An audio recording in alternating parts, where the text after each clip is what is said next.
Before I kick it back to you, I just want to take a minute to acknowledge the change in the FSS meeting formats going forward. So as you know, FSS is a committee of the overall Developmental Disability Advisory Council. You meet in smaller subcommittees, just like all of the other committees do. So prior to 2019, these meetings, some of you have been around that long and some of you haven't. Prior to 2019, we used to just meet at our building quarterly. There was a change in the law in 2019 where we made these meetings open and formal. We started renting out this room, renting other rooms, renting equipment, having all the additional layers of technology, bringing people in person. The rules around open meetings changed again since then, and we've sort of continued to support the meeting this way. But really in reflection with Gail and Kathy and the chairs of the DDAC have decided to pull the meetings back to being sort of easier. We can still use the building at 44 Holland if folks want to get together in person. People can still travel to come to that meeting if that's easier for you. But just decision was made to stop with all of the extra technology and quorum issues and all of that stuff that sort of has become unnecessary at this point. Just acknowledging that there are people that enjoy joining remotely and listening into the work of the agency. This commissioner update is given at every DDAC meeting. I repeat the same things. You guys report out at the larger DDAC meetings just like all the other committees. So maybe Gail, Kathy, we just make a point of more robustly giving that update if there are things that we think people would not have known had they not joined, right? But all of the work continues to happen. The report outs will continue to happen. The transparency is all there, right? Nothing is changing other than where we're going to sit. So wanted to make sure I talked about that. Those of you on the committee, you should have received or you will receive updated information just about how to travel, how to get reimbursed for that. I don't know whether it went out yet, but don't worry about that part. We'll get you where you need to be for those. All right. I think that's it. Did I miss anything? And also just say, I'm happy to keep coming to your meetings too, right? Like I will come to any of the committee meetings that invite me. You guys invite me, so I show up. And I'm happy to keep doing that whenever my schedule avails. So you've gained no additional access by sitting here, I promise you. All right, we'll hold you to it. All right. And look forward to seeing you more. I have a question here in Albany. Don? Yes, so can we go back to the open versus closed meeting? I'm confused. So is that meeting, I heard changed, is that meeting going to be closed to the public, open to the public? Like, what does that look like moving forward? Or is it just a location change? So not to get into the minutia of open meetings law and public officers law and all the things, right? When the law dictated that this meeting needed to be an open meeting, which is a term of art in law, it means that we have to be publicly noticing it, we have to make space in different locations, members of the public can come and give public comment, it's a formal thing. Because we're an advisory body, the law changed, and now we don't have to be formally open the way that I just described. So we don't have to broadcast to different locations and have the public come in and provide. So just like all of the other committees, you still meet, you still do all the things. We can still notice that there's a meeting. You can invite other people to join your committee meetings, right? But it just eliminates that public piece where other members show up, or other members of the public rather, show up and provide public comment at the end.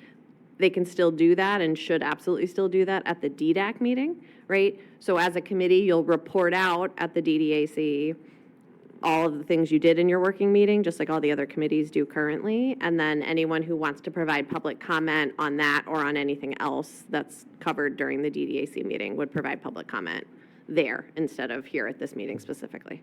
Does that help? It kind of does. So are we meeting still separately, or are we now merged into the DDAC meeting and we'll be meeting separately? You'll still have this meeting of your members. It'll just Okay. not happen publicly. It'll happen wherever we schedule it to happen.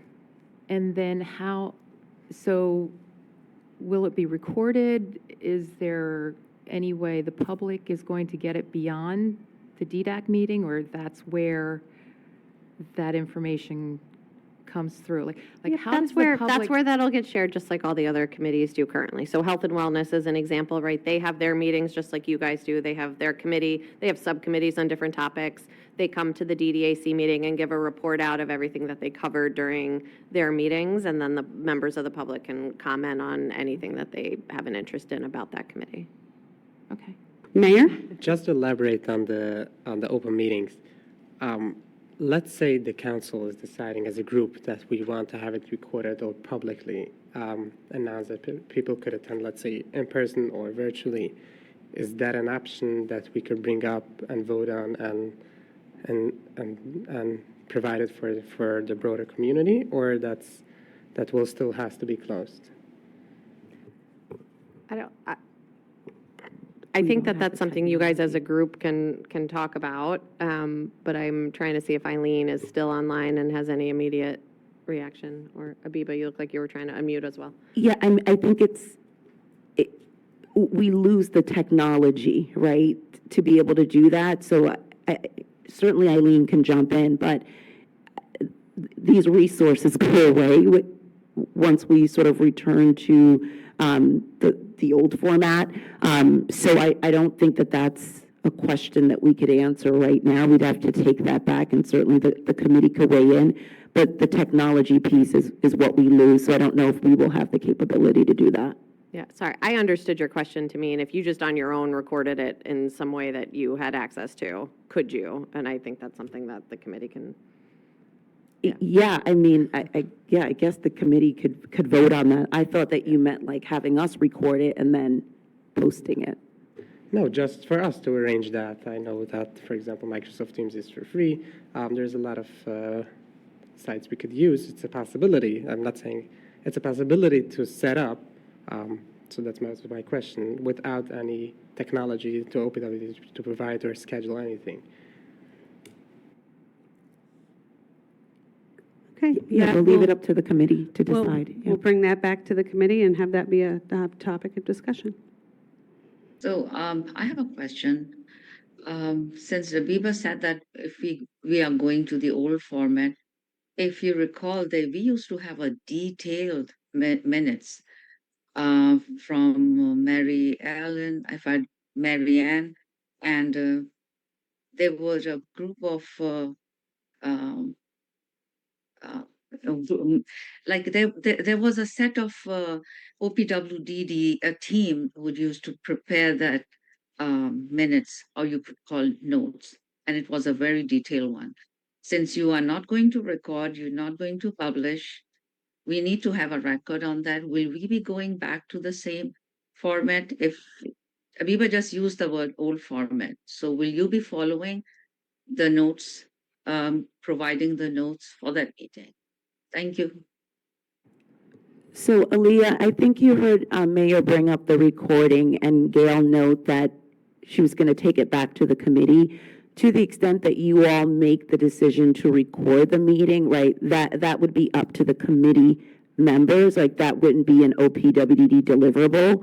And then I think with regards to the minutes, all of the other co-chairs for the DDAC subcommittees, they are the ones that collect the minutes and then review it and then distribute it to members. And so we would expect the same form and format to be followed.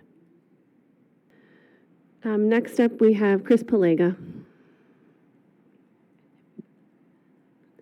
Thanks so much. I just want to start with a quick comment on the ADM and the non-allowable list. I can start by reinforcing Scott's discussion about organizing and sharing the request data and looking at trends. It's really important, but trends don't tell the whole story, and nor do they really honor the original legislative intent for FSS. We're serving a very unique group of people, and I think the trend leaves them behind sometimes, which again works against the intent for FSS. I think instead of deciding what is and is not allowable for reimbursement, we should be asking, how does a specific request support the family in a way that's aligned with their goals and the statutory goals for FSS. And also regarding the meeting, I think there's a couple things that the public should understand. First, that this committee is not like other committees under the DDAC, including that there are statutory goals for the program and statutory requirements for committee members, right? And I don't believe the 9 other committees under the DDAC's purview get to attend a quarterly meeting with a host of senior staff. That's a big investment. It's a really big investment. I'm glad to hear that local council members will continue to be able to attend these meetings, but I think the public should also be able to witness for themselves the detail and the process that goes behind that investment. You know, my understanding of these meetings is they have been accessible to the general public with an opportunity to public comment well before changes to OML, that's the open meeting law, their quorum requirements and surrounding remote participation. I know in the past this was done successfully from Holland Ave and 100% virtually during COVID. So simple technology does exist and should not be a barrier to transparency. And this is a change to transparency that has existed since I've been involved with FSS. It seems contrary to a narrative of enhancing transparency, not reducing it. So I'm wondering why not do exactly what we did during COVID, which worked very well from what I saw. It was remote, it will save money, it will involve the public. Not being a public body doesn't mean that we can't make the meeting accessible to the public. What's the harm in that? We want more transparency, don't we? Not less. Public access could also help drive the new membership, which is an ongoing concern, and it's very important. If I can take just 10 more seconds, I don't think it's said enough. I just want to recognize the work of the 100 and probably more than 100 local council members who are working behind the scenes. You don't see them at these meetings, but they are doing incredibly meaningful work, including provider support, annual reviews, and site visits. I just wanted to give them all a shout out and say thank you on behalf of myself and you know, if I may, on behalf of our community as well. Thank you so much. Thank you, Chris.